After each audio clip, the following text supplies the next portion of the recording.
Giat cerah di kelas 8E. Dimulai dengan murid yang sedang mempersiapkan diri untuk melaksanakan ulangan itu.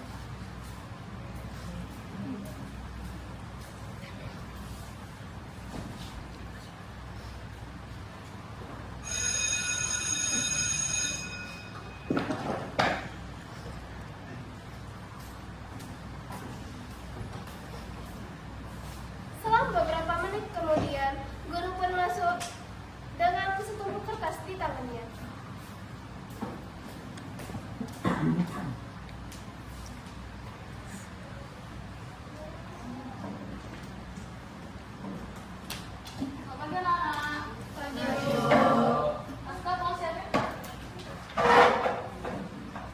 Siang gerak. Sebelum ulangan, marilah kita berdoa. Berdoa dimulai.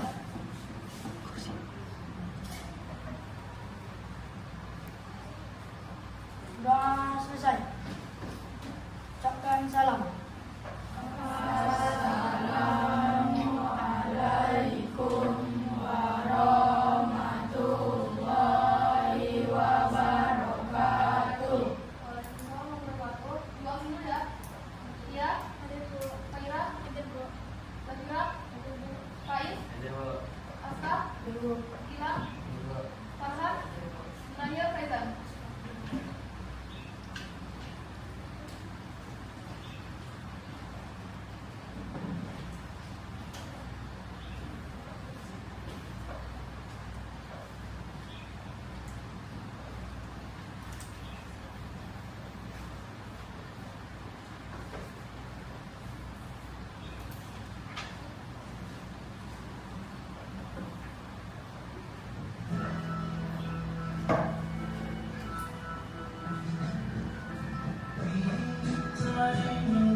Saatnya istirahat. Di kantin, semua murid di kelas 8E berkumpul di meja. Mereka sedang membahas ulangan yang baru saja mereka selesaikan. Menurut kalian ulangan tadi susah nggak? Menurutku sih enggak ya, soalnya belajar kemarin. Susah banget, aku masih sempat belajar juga. Saja sih.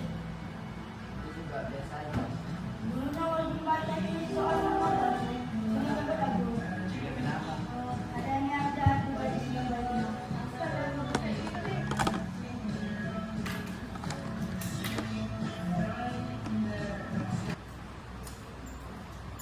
Setelah semuanya berkumpul kembali di kelas, guru pun masuk dan memberikan hasil ulangan IPA kepada mereka.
Dekat 70 Cok. Aku 60. Habis.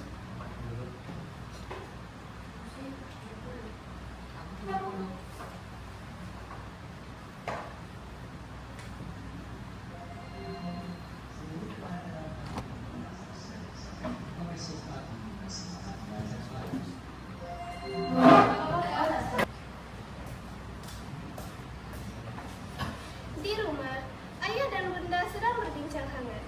Lalu, mereka berdua melihat pintu terbuka dan Faira memasuki rumah bersama Awan. Ayah yang melihat hal itu pun pergi meninggalkan ruangan.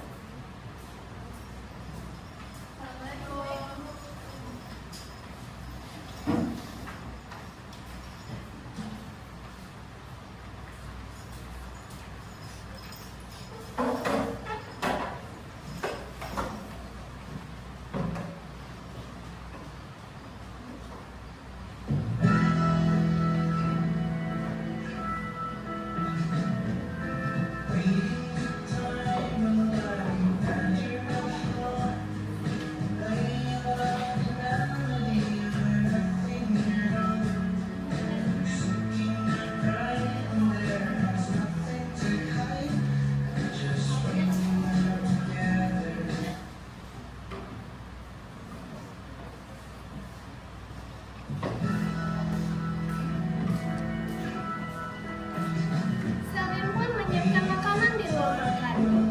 Mereka semua makan dengan tenang sampai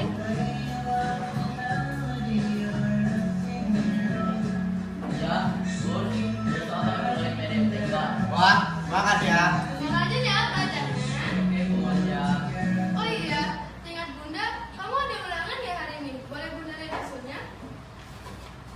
Maaf Bud ya, baru cuma bisa dapat segini.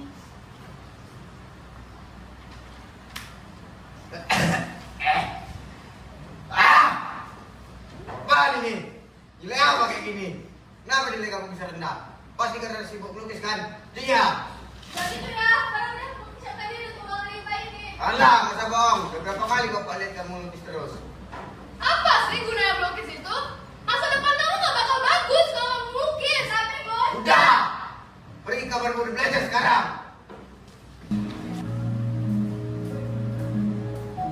karena nilai yang tidak memuaskan, Radika menuntut Faira untuk belajar lagi dan lagi. Faira pun masuk ke kamarnya dan duduk di mejanya. Lalu, ia mengambil sebuah kanvas putih dan melukiskan lukisan abstrak untuk mencurahkan isi hatinya saat ini.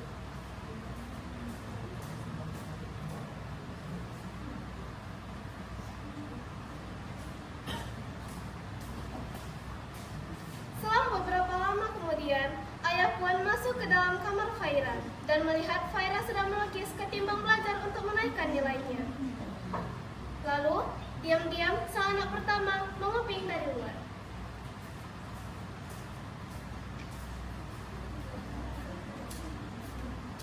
Kan? Udah berapa kali kok bilang jangan lukis terus? Jangan ya, itu udah lama berbuat. Apa gunanya kalau lukis buat kamu? Itu pun ngelampiasin emosi aku ya.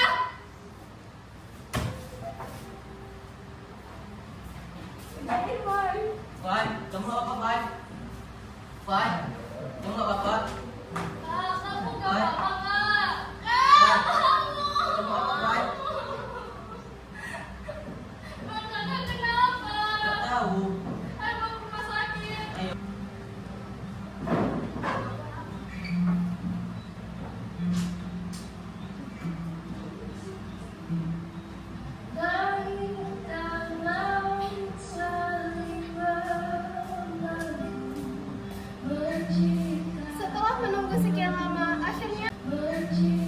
Setelah menunggu sekian lama, akhirnya Dr. Aisyah Puan memberitahu informasi tentang keadaan Faira saat ini.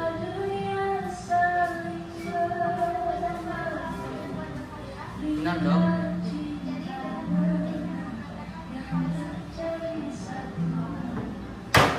Apakah benar dok? Angka stadium akhir itu bisa disembuhkan, Dok.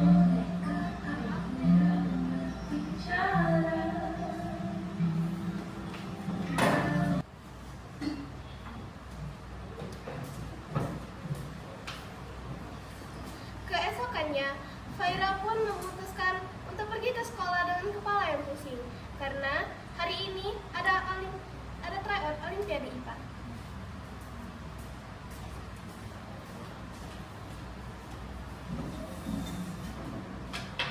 Oke, udah tahu semua ya. Jadi saya tahu kan kalau bentar lagi ada Olimpiade IPA, pasti ada tryout dong. Jadi siapa nih yang ikut? Oke, berarti ada Kia, ada Faira, ada Fira, ada Faiz, dan sama Gilang ya. Nanti tunggu info di jam 3 ya. Terima kasih. Udah. Oke, lanjut. Terus. Oh, mau keluar. Ayo. Tunggu Kak. Nah, yang keluar siapa nih? Udah. Oh, baru dulu. Tunggu. Kamu udah pause ya? Belum. Nah, tunggu. Pause kan tadi, Bu?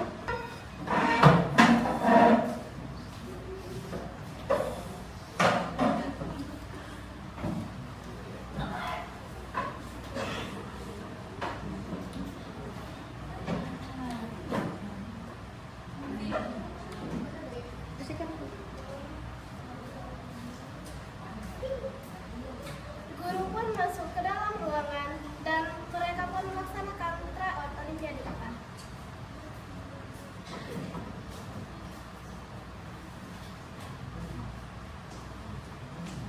Delapan ya? Iya, Bu.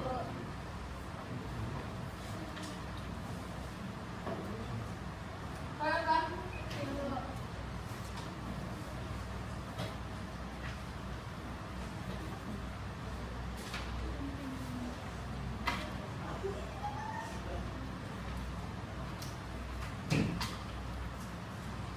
Jangan santai ya.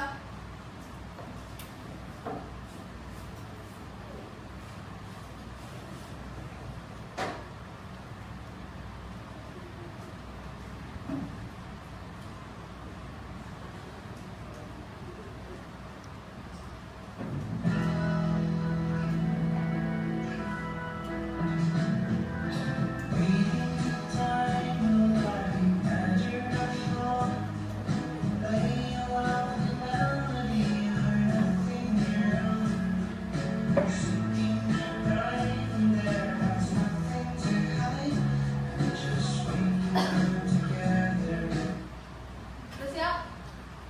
Tunggu depan.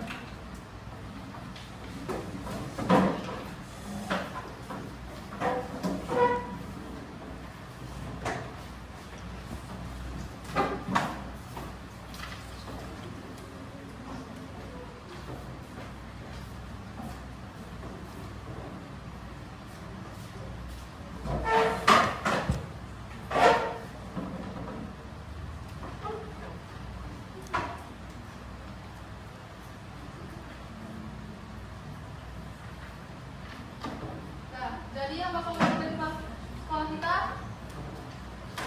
ada Kia, ada Faiz, dan yang terakhir ada Faira. Jadi selamat, jangan malu-maluin sekolah kita, oke?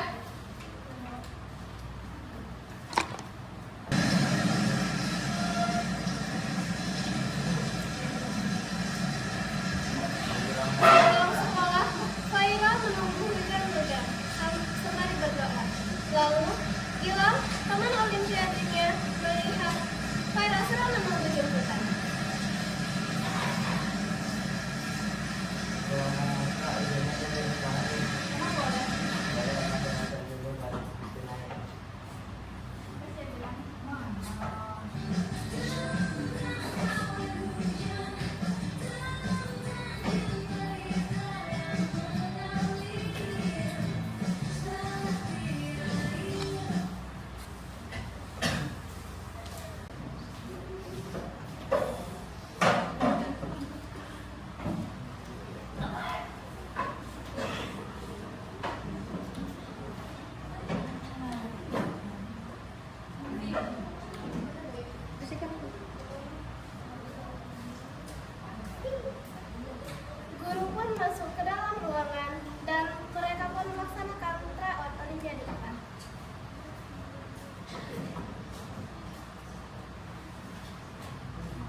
Jadi yang bakal menerima sekolah kita ada Kia, ada Faiz, dan yang terakhir ada Faira. Jadi selamat, jangan malu-malu sekolah kita, oke?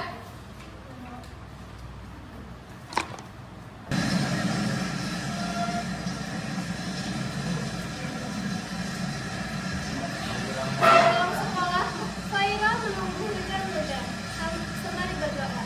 Lalu, Gilang, teman olimpiadanya, melihat Faira sedang menunggu jemputan.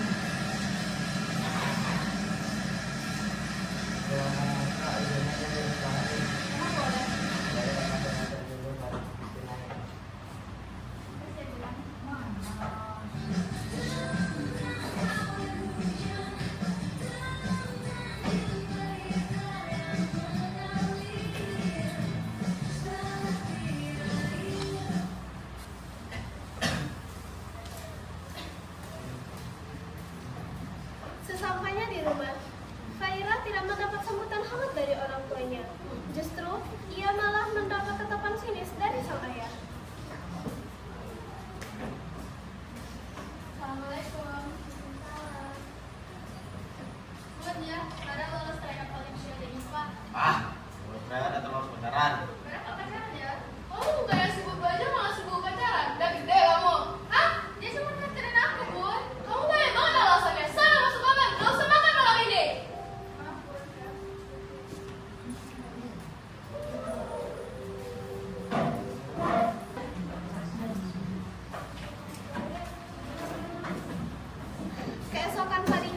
Keesokan paginya, Olimpiade IPA pun dimulai.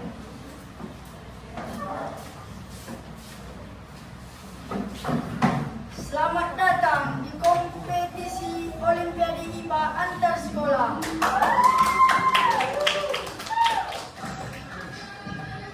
Semua sudah siap? Ya. Soal nomor 1. Sebuah mobil bergerak dengan kecepatan 40 meter per sekon dan kemudian direm hingga berhenti dalam waktu 8 detik. Berapakah kecepatan rata-rata mobil tersebut?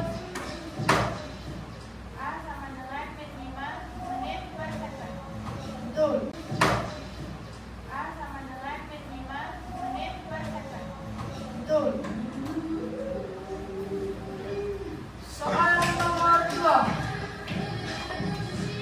Jelaskan perbedaan antara autotrof dan heterotrof dalam hal sumber energi dan makanan. Autotrof bisa membuat makanannya sendiri, sedangkan heterotrof tidak. Nah, satu sama.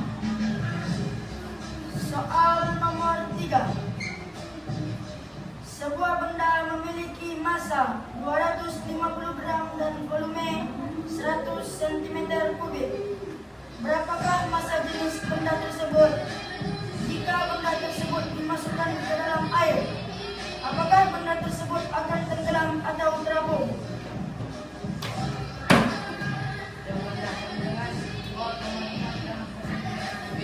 Karena masih benda lebih besar dari masuk jenis air, yaitu 1 gram per kubik. Maka benda tersebut akan tenggelam. Nah, tepuk tangan.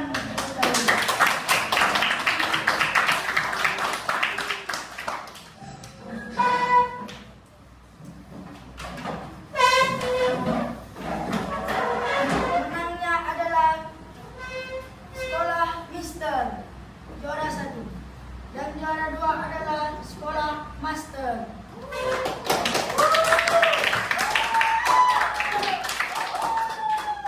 Bagian medali.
Sesampainya di rumah, disambut dengan foto keluarga yang sudah hancur di lantai, bingkainya yang sudah retak, dan fotonya pun sudah robek.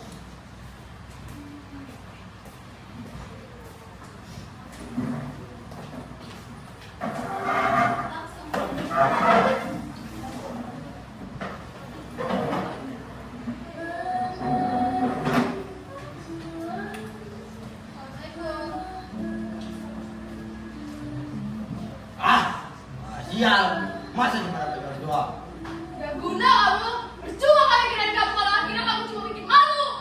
Gimana kamu buat muka kami? Gak guna kamu.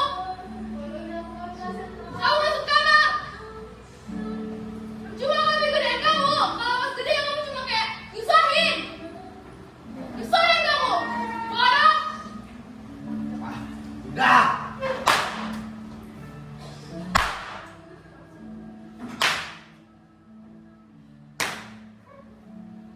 malu.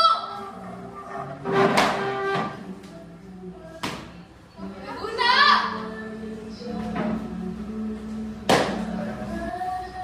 Anak itu bermimpi, dunia penuh harapan dan cahaya, tapi badan di pundaknya terlalu berat. Karena orang tua selalu menuntut pintar, setiap langkah terukur dengan nilai, setiap jejak dihitung oleh harapan.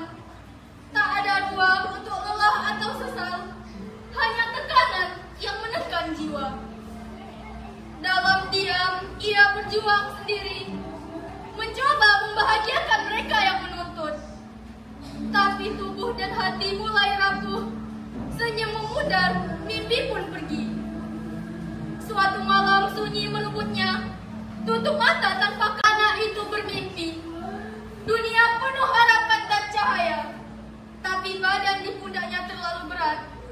Karena orang tua selalu menuntut pintar, setiap langkah terukur dengan nilai, setiap jejak dihitung oleh harapan. Tak ada ruang untuk lelah atau sesal, hanya tekanan yang menekan jiwa. Dalam diam, ia berjuang sendiri, mencoba membahagiakan mereka yang menuntut. Tapi tubuh dan hati mulai rapuh, senyum memudar, mimpi pun pergi. Suatu malam sunyi meluputnya, tutup mata tanpa kata selamat tinggal. Orang tua menangis penuh penyesalan, terlalu terlambat menyadari apa itu arti cinta. Anak itu kini bebas dari beban, tapi dunia kehilangan satu cahaya. Semoga kasih lebih memahami bahwa cinta bukan hanya tuntutan.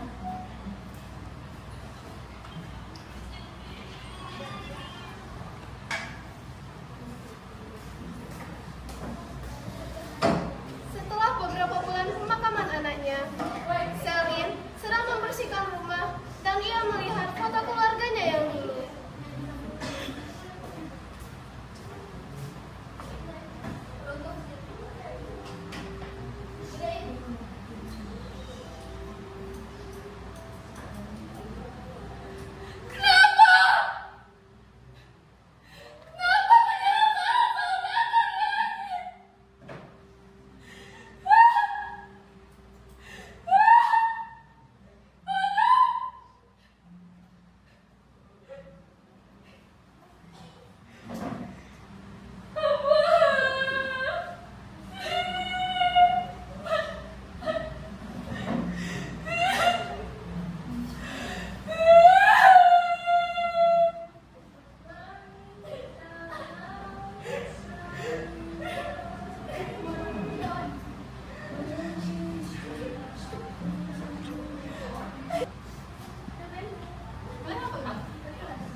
dengan